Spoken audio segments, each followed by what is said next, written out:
Assalamu alaikum and welcome to Interfaith Views and Issues on Alhikmat TV 24/7 online. It is indeed a pleasure to have with us in Alhikmat studio Father Johan Johnson. And welcome to the show, Father. Thank you very much. It's really a blessing and a privilege to have you with us here. I'm blessed to be here. Thank you very much. So stay tuned. We're going to talk with Father Johnson about his background, his interfaith relations. He's a teacher by profession, a priest, a man with a lot of experience from Denmark to from Sweden to Denmark to different places of the world. He has served, especially in New York, many years in New York, as the former rector of St. Martin Church in Harlem, New York.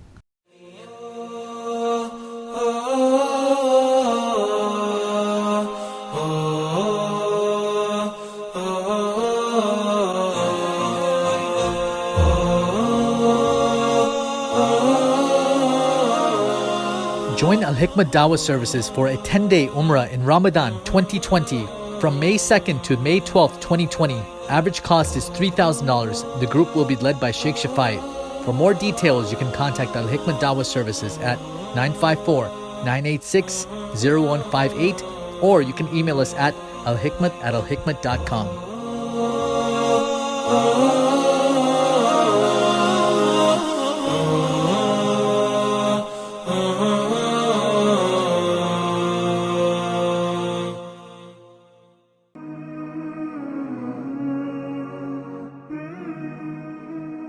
In the Quran, in chapter 5, verse 67, Allah tells the Prophet sallallahu alaihi wasallam, Bismillahir Rahmanir Rahim, Ya ayyuhar Rasul, balligh ma unzila ilayka min rabbik, wa illam taf'al, fama balagta risalatahu.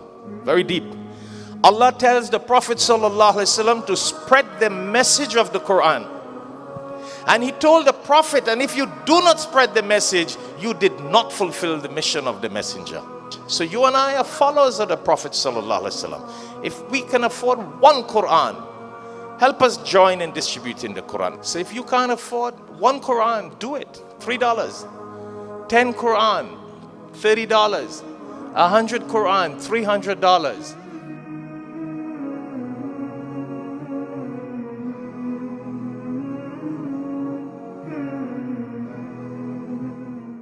So, Father Johan Johnson, tell us a little bit about your background, where you were born, your upbringing, etc. You know, before the show, we touched base a little bit. Sure. And you were born in Sweden, and then you studied in France. And Right. yes. I'm laughing because I was small when I was in France, so I don't know if I was studying too hard. But I was born in Stockholm, Sweden, really at the beginning of the Vietnam War. And the reason we were there was because my father was very against the war movement and was concerned about his family and the idea of us having to be in the military. There was a draft. Yes. And I have an older brother. And so he decided, we're going to move to Sweden. I was born, and we stayed there just... So your dad was originally from New York? My dad is originally from Richmond, Virginia. Okay. And moved to New York, where he founded a church. And a retired clergyman. Now, my father, I got to tell you, my father was 65 when he had me. Wow. So there was about a 30-year age difference between my dad and my mom. And so not only was he 65, but he was doing fine. I think so. He passed away in 1995 at the age of 98. Wow. So my father was born in 1897, and near the last third of his professional career, he decided he wanted to get away from the United States. And so he was a priest, huh? Oh, absolutely. founded St. Martin's Church in 1928. Wow. And then in 1961, before I was born, my half-brother took it over. And he served as rector from 61 to 98. And that is in Virginia? That is in Harlem, in New York City. Harlem. In Harlem, yeah. Okay. And then I took over in 1999 and served as rector till 2015. So for 85 years of the organization's existence, there was always a Johnson Yes. that was in charge. It was first my father, then my brother, and then me. You are from a very blessed family. Well, I feel lucky. I think we're very lucky here to have you in Alhikmat studio to talk a little bit. And you know, Father Johan, that's what our viewers love to view, to listen, to get that experience from people like you, your father, his background, from the church, St. Martin's in Harlem, New York, then your brother, then you. That is phenomenal. That's the kind of thing that we don't have nowadays. No, it's a blessing. I got to say it's a blessing, but it's also a weight. It's a weight because when I was trying to do things in Harlem, they're like, "Oh, that's the little baby who used to run around the church." So it's hard. What Jesus says is you have to leave your town to become known. And so I sort of set off on an odyssey in 2015, and now I'm blessed to be in the Miami area. Yeah, but I must again remark, your father, a baby at 65, there are very few people like that nowadays. Yeah. Once upon a time it existed normally, but you don't have those kind of people alive again. That's true. Now my mother, my mother joked with me, she passed away in 2015, in fact. And she joked with me that I wasn't a planned baby. You were not their plan, but it was God's plan. Thank you. I like that. It was not their plan, but it was. So how old was your mom when she passed away? She was 92. And your dad was 98. 98. Right. These people were blessed. Yeah. It's the prayer, it's the lifestyle. And these are the kind of things I think the generation nowadays need to hear. It's not you got to go in books to find that. Yeah. You got to go in books to find that kind of history that is more into the archives, Sure. But their prayers, their lifestyle, the things they ate, the way they ate, that is really interesting, very educational. Yeah. So I spent a lot of time as a kid going to Europe, because every time my father would go there, he was a retired clergyman, a retired African-American clergyman from Harlem who didn't speak Swedish, didn't speak Danish, didn't speak, French. And we would go to these countries and he would get fed up with them. And he'd say, "Come on, we're going back to New York." And we would end up back in New York. And so New York has always been this draw for us because of the multicultural nature of the city and because of my father's experience there. He ran a church and had a wide swath of people that he was involved with. So So that's how you grew up in Sweden. Yeah. And so how you ended up back into France and Denmark? Well, that was mainly as a child, and then I came back and went away to college like most people do. I went up to New England and a small little college called Clark in Worcester, Massachusetts, and ultimately came back to New York and was deciding what to do. And I ended up starting in seminary with no intention of putting on one of these and being ordained. So where was this seminary? In New York City. Union Theological Seminary is part of Columbia University. Okay. And so I went there planning to spend maybe a year and then move on and do something, and God spoke to me. And God spoke to me not like some bright light coming down, but God spoke to me through the children that I started to work with. I started a tutoring program in the basement of my church. And started working with middle school kids, and founded an organization called the St. Luke's Saturday School. It was an offshoot of St. Martin's, and that ran for 20 years, and eventually by 2004 morphed into us founding an independent day school called Harlem Academy.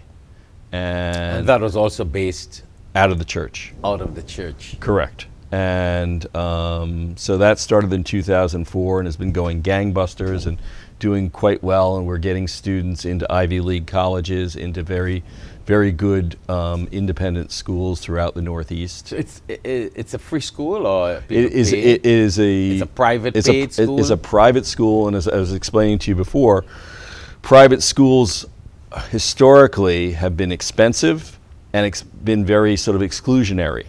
So you had to come from the right family. You had to do this and you had to do that. Yes. And what we have done in Harlem, and then I replicated it again in Connecticut, was to start an independent school with a sliding scale tuition. So it was the idea that people could come in and pay what they could afford. And we would look at their, at their salary and look at them and say, all right, you can pay $5,000, you can pay $10,000, and the whole idea was... So it was a similar pattern in Connecticut? Correct. Yeah. Correct. And what that does, though, is it puts a lot of pressure on you to do fundraising outside, because you have to make up that difference. Yes. The majority of independent schools, 90% of their budget comes from tuition. And so what we were trying to do was create a model where the budget could be filled by other gifts from foundations, from corporations, right, and from angels, individuals. Yes, yes. So you did fundraising projects, and that's where sort of scholarship goes to the students. Huh? Exactly. So students were given the choice to pay based on their ability. Correct. I would say they were based on a parent's ability. Right. They weren't given a choice. They were told, "You've been accepted. This is the income that you have reported to us. This is what you're going to need to pay as your contribution to this school."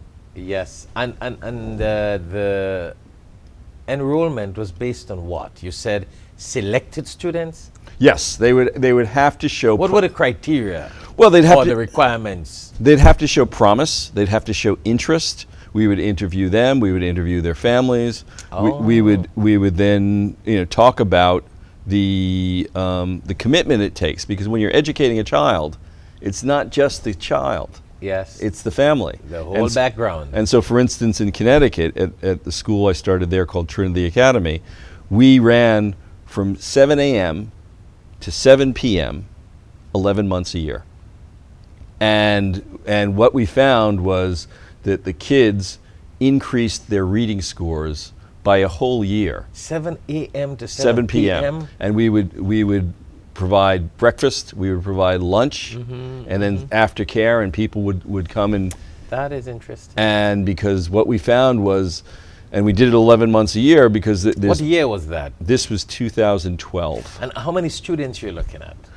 We're looking, at that point, we started with 15 students. It was one grade, and what you do is you start with one grade, private schools, and then you build per year. Yeah. And I don't know what they're up to now. At Harlem Academy, my guess is that they're up to probably about 125 to 150 students in the school. So was it open for only Christians? Not at all. It's an Jews, Christians? Absolutely. And what we determined was that the idea is that schools are better functioning when there is the idea of spirituality involved. Yes. We're not telling you what to believe. What we're trying to do is expose you to various views. Interesting. So that we would have an interfaith chapel, and we would bring students there.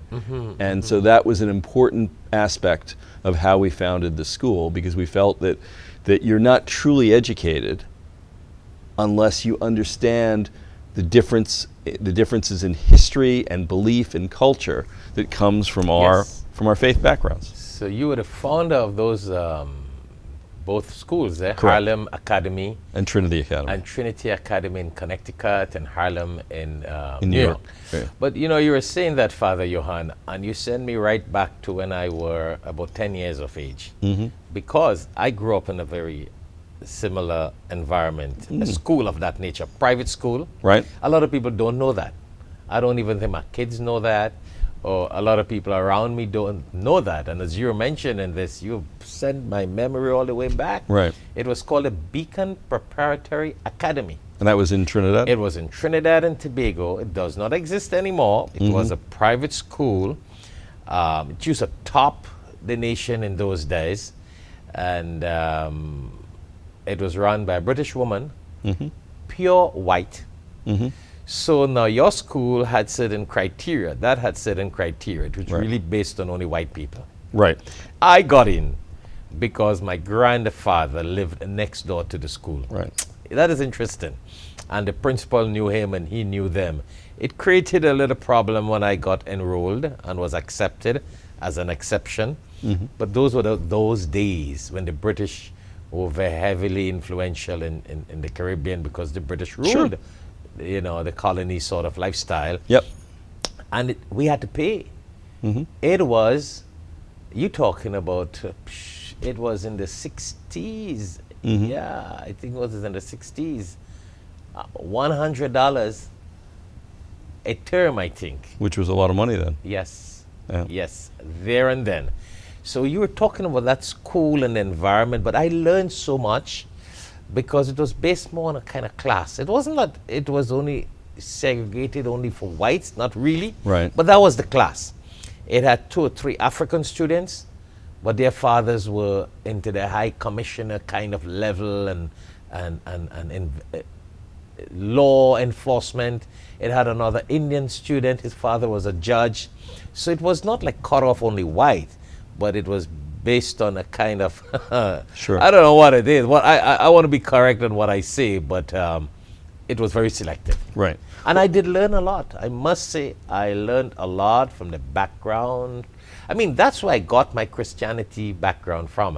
And then I got a scholarship to go to another college called St. Anthony's College, where I got a scholarship from that school. And there's where I got the opportunity to get into becoming a pastor.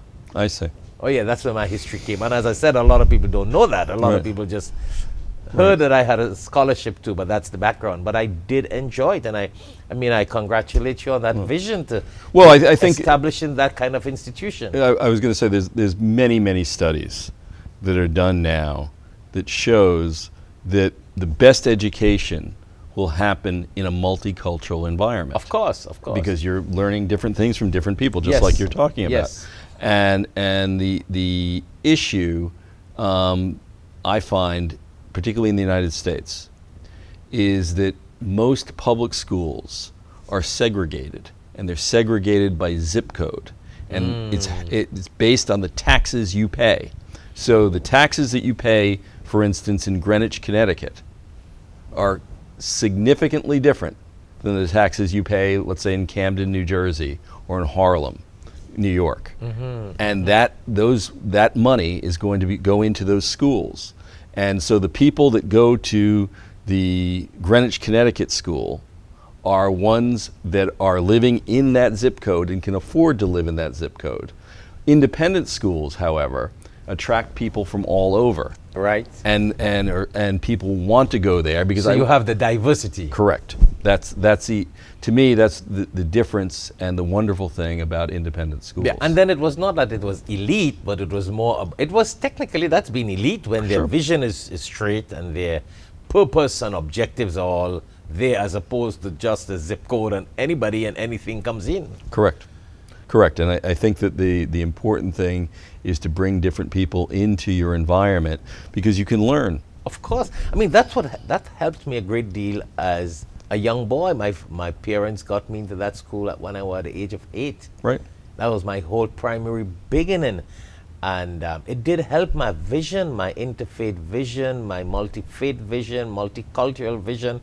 As I said, the majority were whites. Because the principal was a white, was, you know what I'm saying, and then in those days you got to understand how things work.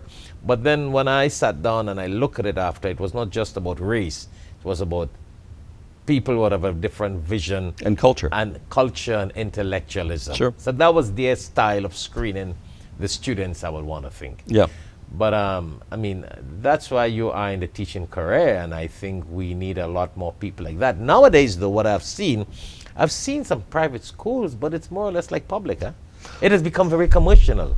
Well, what do you think about very commercial?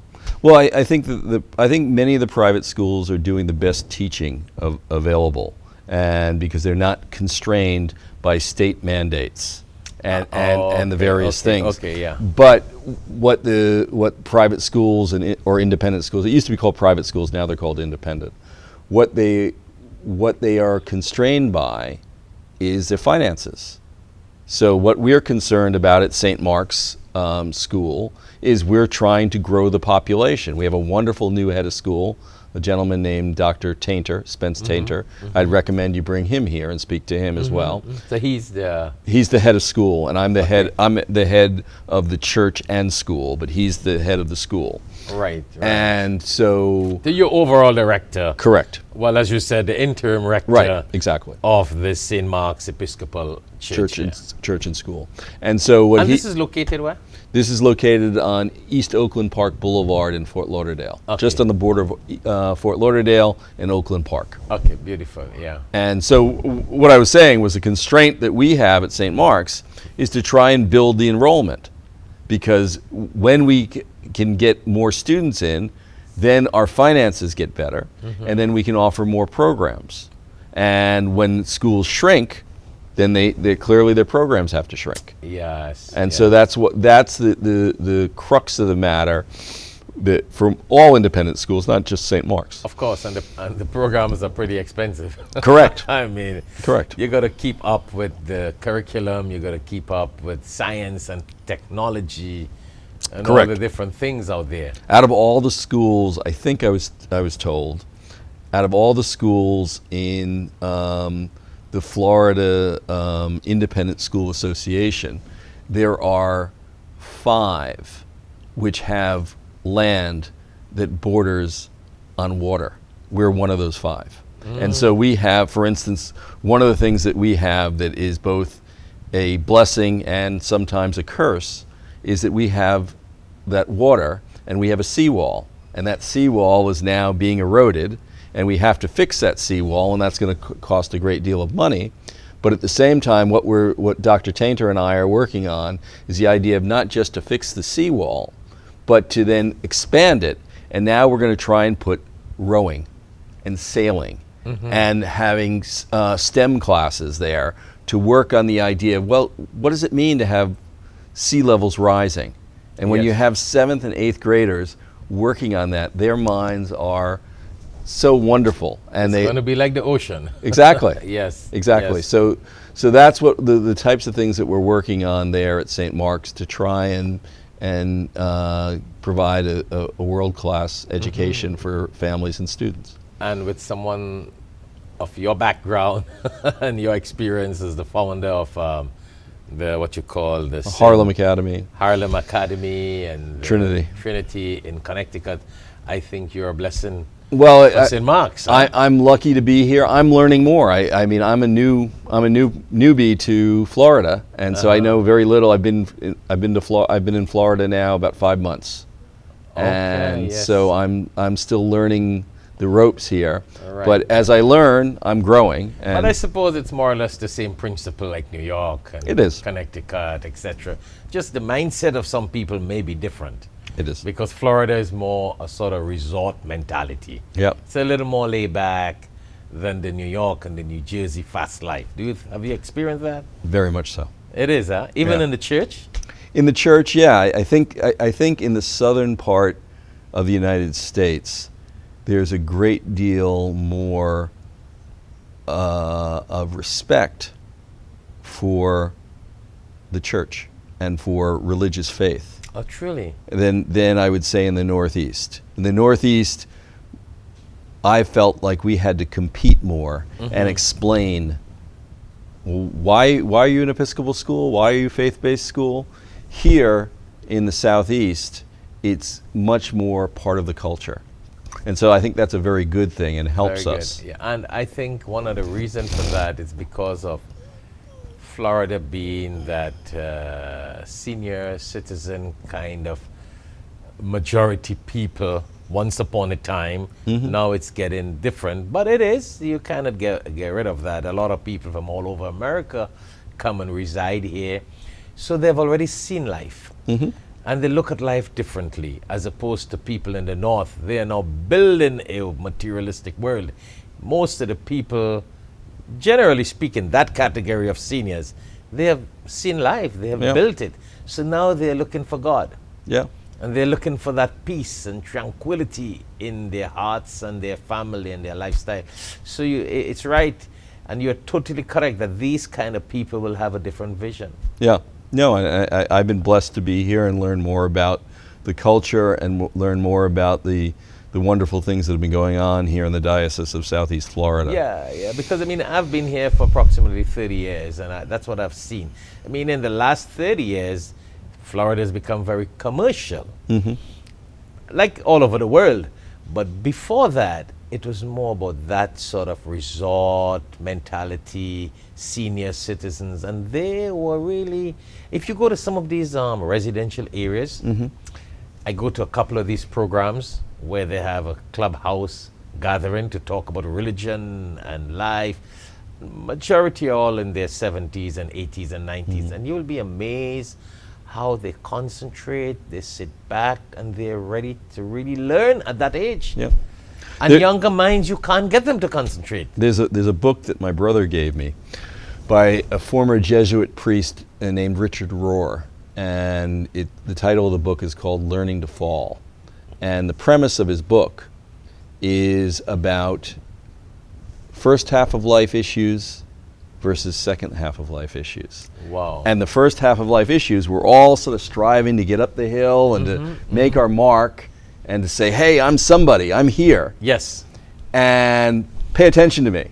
And the second half of life, we've done that.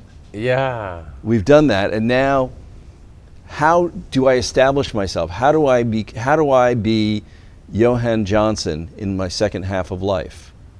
How do I interact with people? And what makes success? What I defined as success at 20, I might not define as success at 50. Wow. You know? I like that. You know, before we got to go on a short commercial break. And when we come back, we're going to talk a little more on your interfaith background. Sure. And the importance of interfaith and why it is so important to communicate and relate with people of other faiths and cultures. But I loved what you just said about that half. The first half versus the first second. half of your life to the second half. There's a famous joke about life, which is a reality. And before we get on the break, I want to share that with our viewers and myself and you. Well, a lot of people, when they're in their 20s and 25, as you rightly said, it's all about what other people think and how other people think about my car, my house, my career, my lifestyle, and whatever I'm building.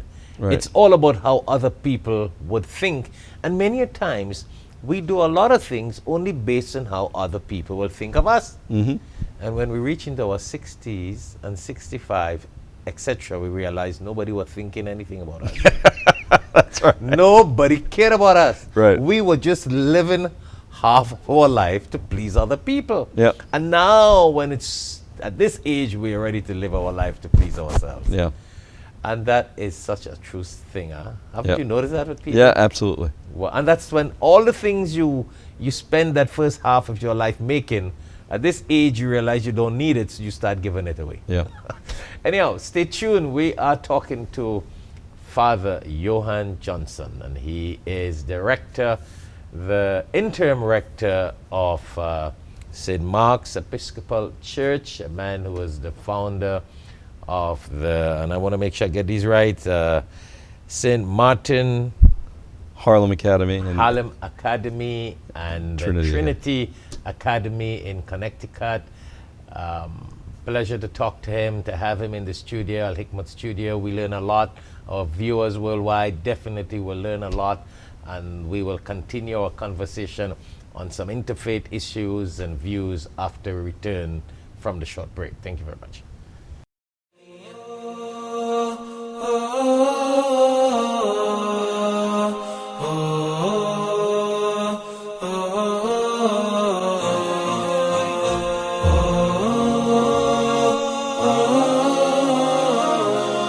Join Alhikmat Dawah services for a 10-day Umrah in Ramadan 2020 from May 2nd to May 12th, 2020.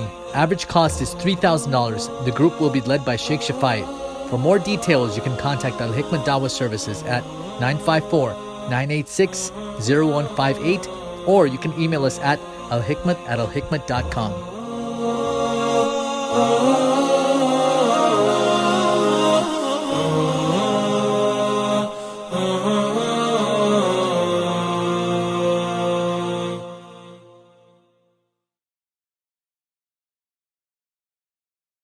Praises are due to Allahu Allah. All praises are due to Allahu Allah. Allahu Allahu Allahu Allah. Allahu Assalamu alaikum wa rahmatullahi wa barakatuhu. If you would like to dedicate copies of one of these publications as Sadaqah Jariyah, continuous blessings for your parents or dear ones who have passed away, or fi sabilillah in the path of Allah, please give us a call so we can place your names on these dedicated publications. You can call us at 954-986-0158 or you can also visit us at www.alhikmat.com.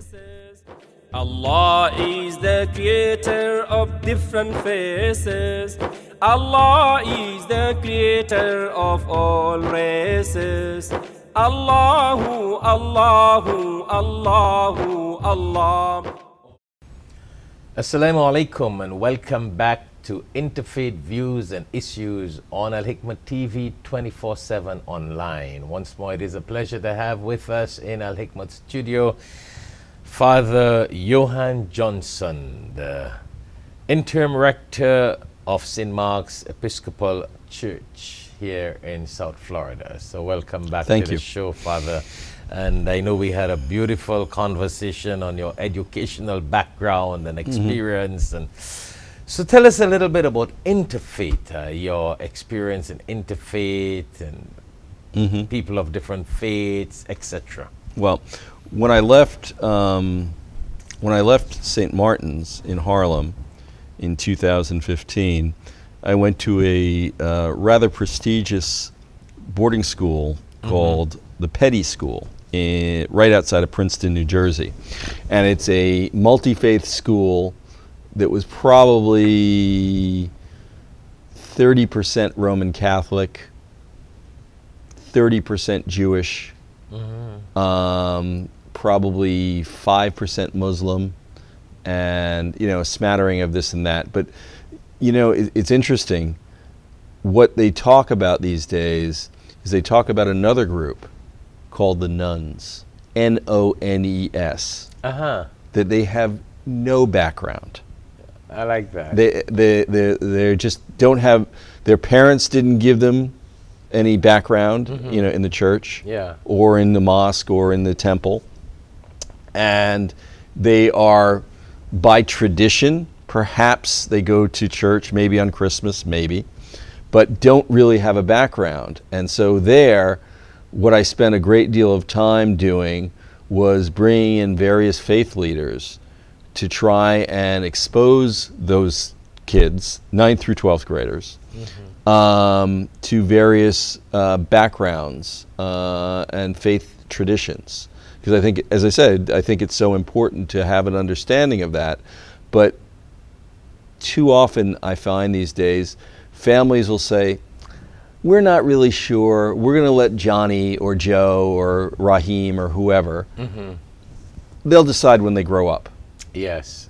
But by doing that, they're making a decision. They're not making a decision, and that in itself makes a decision and robs, in my view, the child of a rich heritage and a background of, well, gee, this is what Muslims believe. This is what Christians believe. This is what Jews believe. This is what Sikhs believe. And I think that what my experience was in New Jersey was that the kids, if they couldn't quantify it, it didn't help them to go to Harvard or Yale or Princeton. It didn't mean much. Yes. And I think that what religion does, no matter what you believe, religion provides the idea of transformation. Yes. And too often in this society, we're in a transactional relationship. You give me this, I'll do that. And I believe much more in a transformational relationship where I'm going to do this not expecting anything in return. Yes. But yes. by giving, I'm actually receiving. Of course, and that's how people of God are supposed to think. Sure. And I think some of those parents who left the children To their own designs. to their own designs and Right. desire, those are the kind of children that tell you today, well, my parents were Muslims, my parents were Christians, my parents were Jews, but I am of no religion. Correct. And I think that's the point is very sad, because that's why your parents, and that's why God blessed you to, or God entrusted you with these kids to give them some vision and guideline. I mean, they will make the decision on choosing what they want and how they want to pray and how they want to believe. But as parents, you need to do some sort of guidelines and some sense of direction for them. Absolutely. As you do with education, biology and chemistry and mathematics. Yeah. Why don't we give them some vision and direction in the line and path of God?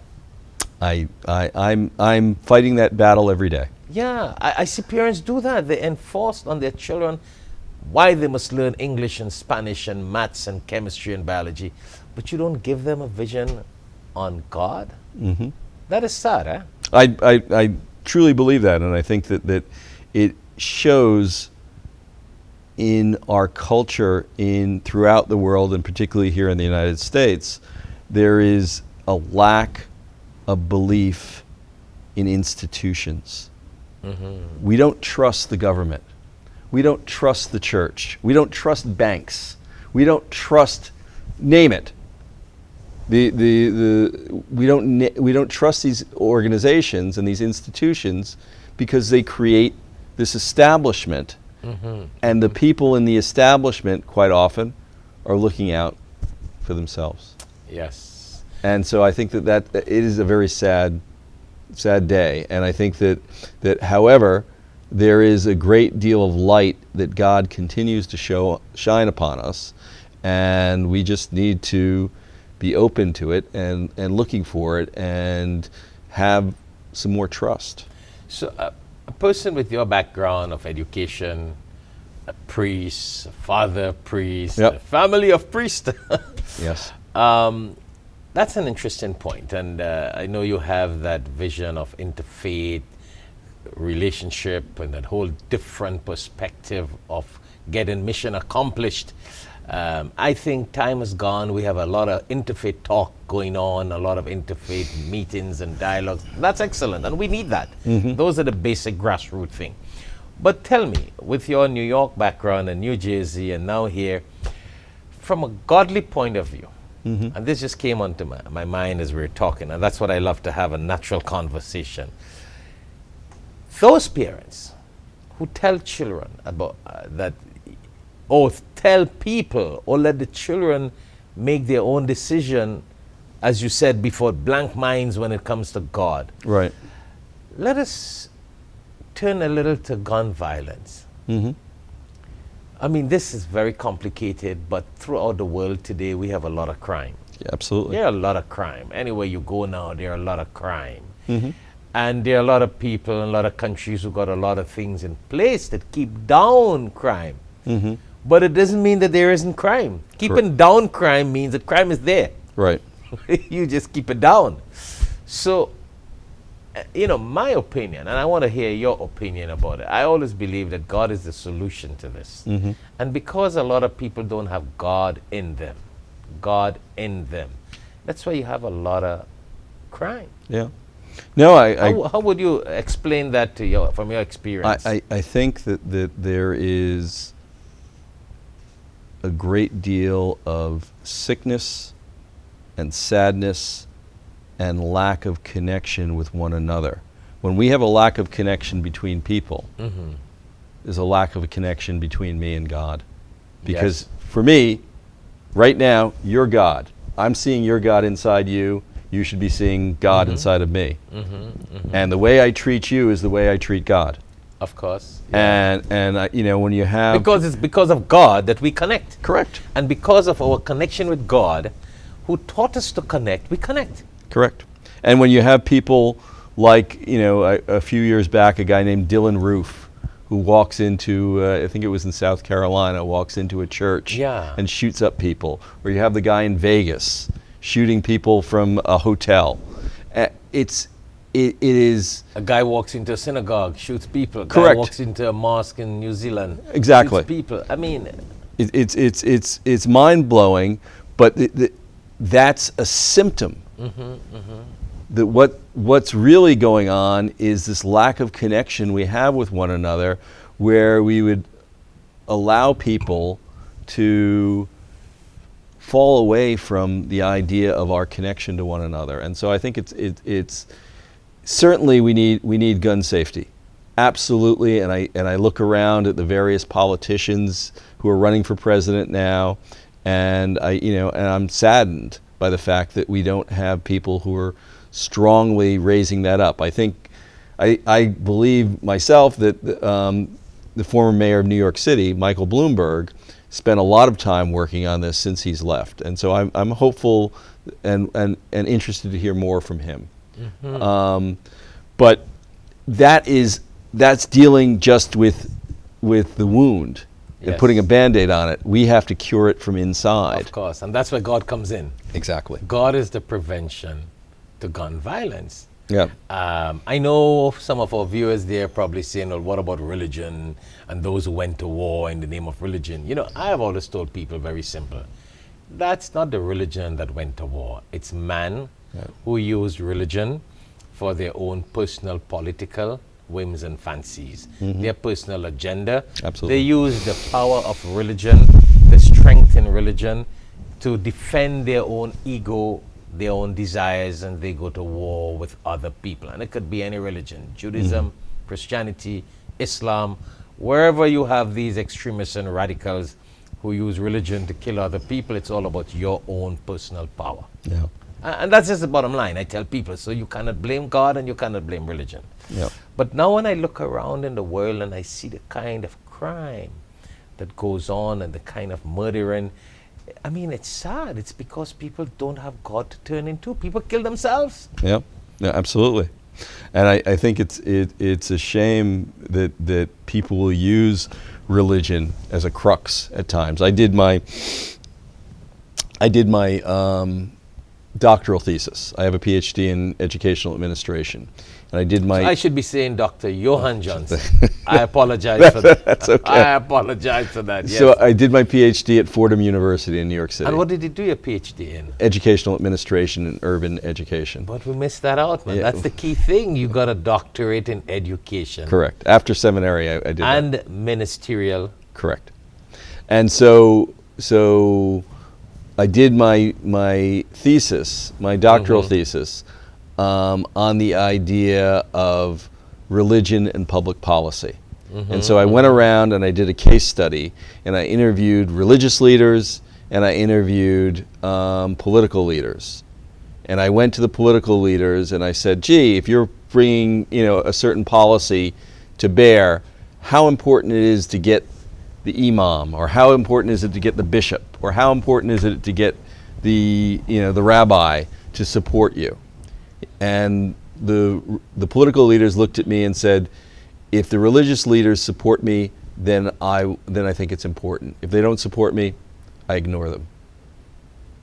And so essentially, if you're going to help me, I'm going to roll you out, put you in your gown and your clerical collar. Yes. And that'll show that I've got support. If I'm opposed to you, I'm going to keep you behind the cameras. And so it was telling to me that politicians were very sort of transactional. I think it's all about a deal. Exactly. It's all about a transaction. Exactly. It's all about a deal. And talking about that, because Amanda, with your background, a doctorate in education and religion, and your background of education and churches, etc., I think unfortunately, that politicians do not realize the fact that the people that they try to get to vote for them and the people that they're trying to rule or they are presiding over, that's why you call a man a president. Eh? Yeah. He presides, he's overall the president in charge. If they would only get the God-conscious minded people, it may help them think a little different. Yeah. But I think and I'm just going on what you have said, it's just like they don't care. If the religious people join them, okay. If they don't support them, they don't care. They then please the corrupted-minded people. Mm-hmm. And when you have to please corrupted-minded people, you will do corrupted things. Yeah. What politicians are very good at is going like this and figuring out where the wind is blowing. And then they get behind that wind and say, all right, and if you're talking about gun safety, many of the politicians feel the wind from the NRA, the National Rifle Association. Mm-hmm. And if gun safety groups start to be a big thing, they'll say, okay, we're into gun safety.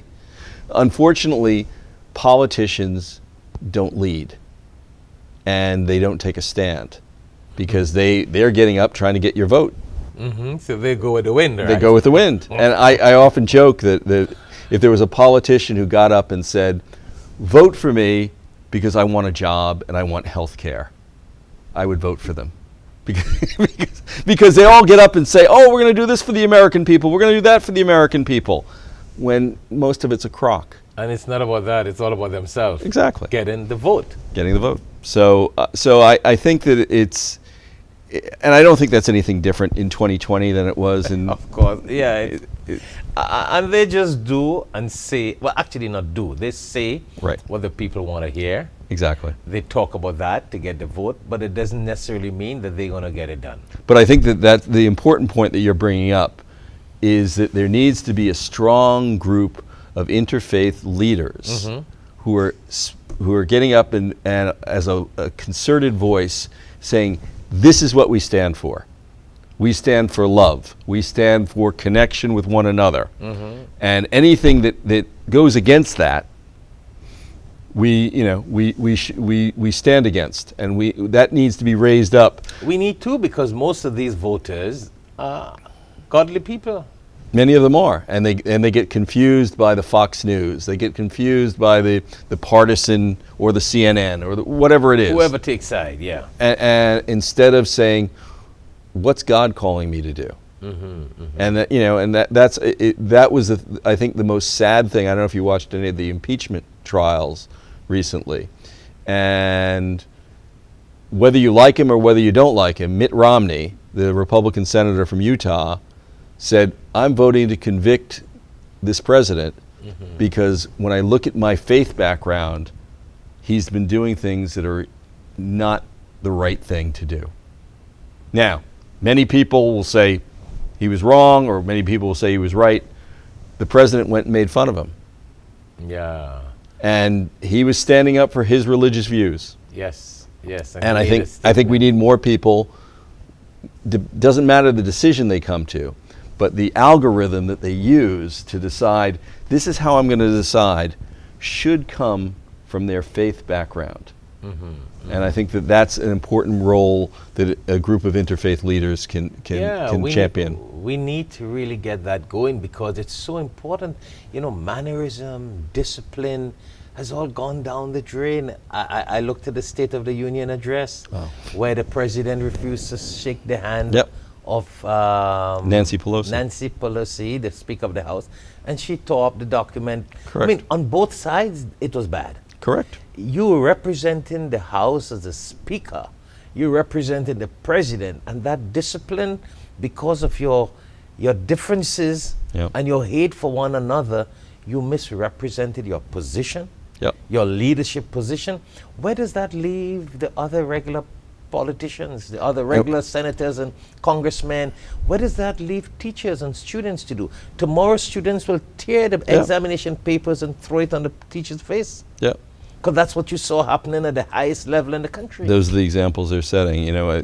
It's sad. Michelle Obama at one point said, when they go low, we go high. And now everybody is going low. And that's what we saw. Yeah. You went low, well, I go lower. It's like limbo. You're doing the limbo. Yes, and I was very much, and I got up and I told people in joint gatherings, Republicans and Democrats, I said this has nothing to do with Republicans and Democrats. It has something to do with discipline, mannerism, and your position of leadership. Whether you have differences of opinion, you need to carry about that good characteristic, discipline, and mannerism. That's so very important. I preached about it as well in my church. I agree with you wholeheartedly. Yeah, I was thinking of students and children. They would totally disrespect their principal and teachers if they disagree with them. Yep. That will make a mess. That will now brew gun violence. Yeah, exactly. You see what I'm saying? Absolutely. And that's the kind of level I think the interfaith people, the religious leaders need to come together and say, hey, Madam Speaker, hi, Mr. President, we don't care about your Republican-Democrat differences. You keep that within the House and the Senate and in the political arena. But when it comes to your leadership that God blessed you with, you demonstrate the position of leadership for the future generation and betterment of this country. I think they need to understand that. I think that understanding comes from growing up with a faith tradition.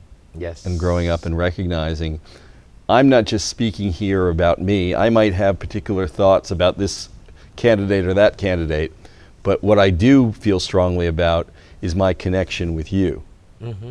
Whether you're Republican, Democrat, or Independent, doesn't matter. And I think the important thing is to have that respectful dialogue. Of course. I tell my students that a lot of times. I said, listen, when you're in a religious garb, you represent not only yourself and your name, you represent your religion, your belief, your lifestyle.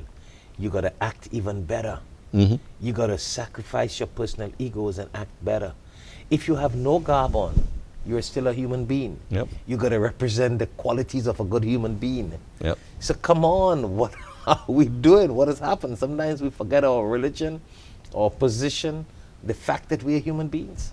And I was watching last night. I typically try and flip between Fox News and CNN because I want to see the balance. The balance. And what I found, and I got to say, particularly on Fox and somewhat on CNN, but particularly on Fox, all they were doing was name calling.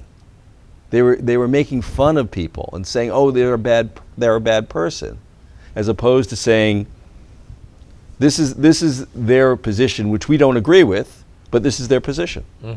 But it gets better ratings to say. Yeah, I know. That's a whole different kettle of fish. Yeah. Well, Dr. Johan Johnson, it was really a pleasure talking to you. Thank you so very much. I greatly appreciate it. We discussed a lot, and I'm sure viewers there will benefit a lot from your background, your education as a pastor, a father, coming from a family of priesthood sort of background, and your educational background, and being founder of the different schools and academy in Harlem, New York, and Connecticut. I mean, it's a blessing to have you, the kind of vision, the kind of thought, and I think that's what we need, and that's why we talk and invite people like you on this show, so we can get that kind of vision out there, whether the politicians, the students, the children, people of different faiths can benefit from this sort of conversation. Well, so thank you very much. Thank you. I greatly appreciate it. It was a blessing to have you with us, and we surely will have you come back and discuss other aspects and different topics. So thank you also very much, our viewers out there, for taking the time to tune into Alhikmat TV to view this program.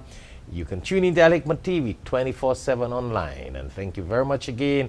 And you can pass this message on, check us out on YouTube, on Facebook, and all the different social media, so you can benefit and you can share this message to your friends and colleagues worldwide. Thank you very much. Assalamu alaikum.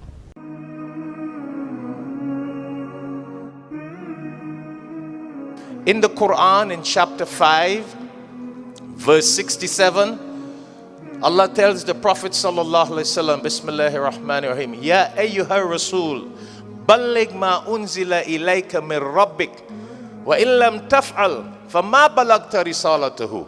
Very deep. Allah tells the Prophet sallallahu alaihi wasallam to spread the message of the Quran.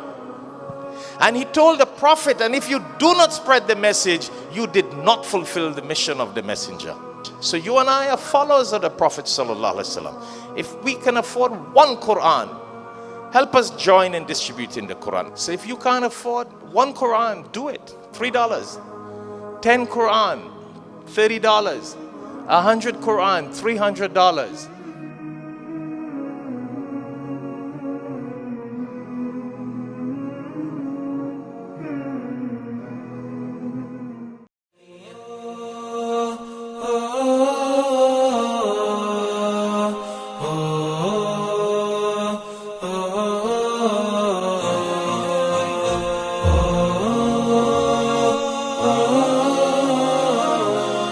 Join Alhikmat Dawah services for a 10-day Umrah in Ramadan 2020 from May 2nd to May 12th, 2020. Average cost is $3,000. The group will be led by Shaikh Shafayat. For more details, you can contact Alhikmat Dawah services at 954-986-0158 or you can email us at alhikmat@alhikmat.com.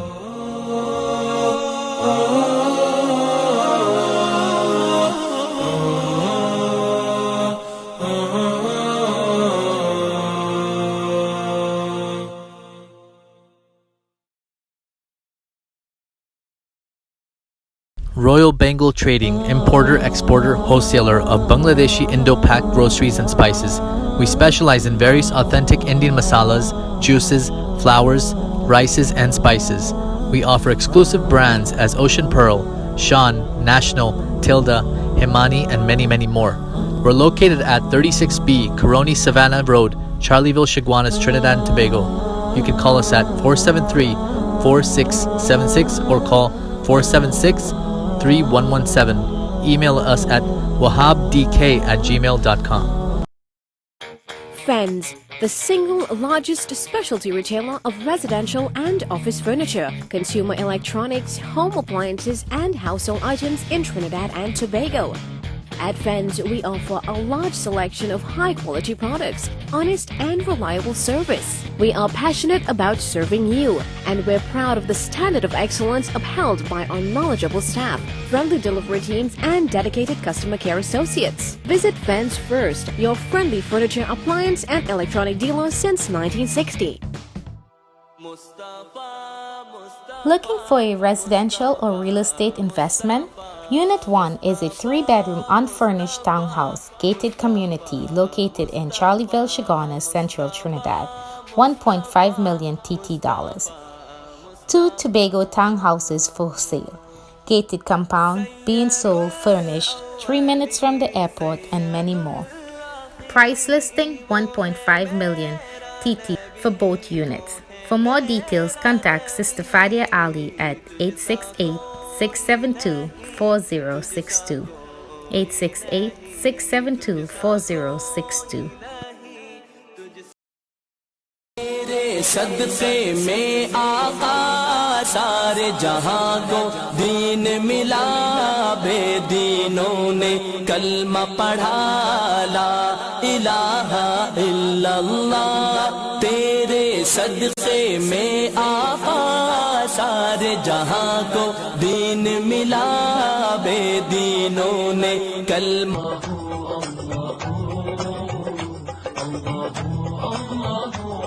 Allah